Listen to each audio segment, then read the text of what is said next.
Hi friend, যারা এই চ্যানেলে নতুন দেখছো তোমরা সাবস্ক্রাইব, আর যারা সাবস্ক্রাইব করেছো তোমরা লাইক কমেন্ট শেয়ার করে দেবেন। তোমাদেরকে যে ভিডিওটি দেখাতে চলেছি সেটি হলো প্লাস্টিক মুক্ত পরিবেশ থিম। যেমন আমাদের পরিবেশ দূষণ যেভাবে হয়, যেমন চাষের জমিতে বা নর্দমাগুলোতে দেখতে পাওয়া যাচ্ছে, খুবই পশু পাখিদের অসুবিধা হয়, বা গরু বাছুর চরানোর জন্য আমরা মাঠে নিয়ে যাই, সেখানেও যদি প্লাস্টিক থাকে খুবই অসুবিধা হয়।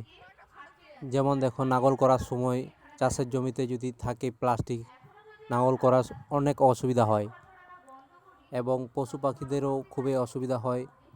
পুকুরেও যদি প্লাস্টিক থাকে মাছেদেরও অসুবিধা হয়।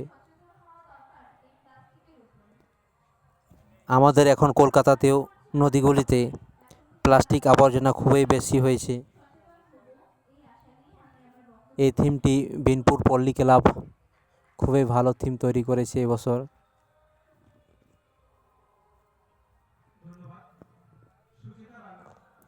এখন আমরা ভিতর দিকে যাব, দুর্গা প্রতিমা কেমন করেছে সেটা দেখব, বা ভিতরের প্যান্ডেলটা কিভাবে তৈরি করেছে সেটা দেখব। চলো ভিতর দিকে চলো, নিয়ে যাই।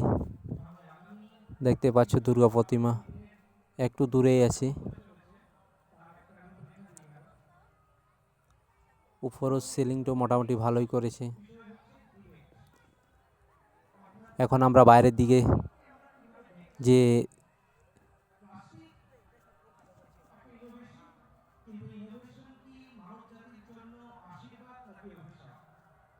বিনপুর সর্বজনী উৎসব কমিটি এই বছর তৈরি করেছে পুরনো ঐতিহ্য। আমরা কীভাবে ধান পেশাই করি বা গুড়ি পেশাই করি, কীভাবে ধান থেকে চাল হয়, এইখানে ঢেকি তৈরি করেছে।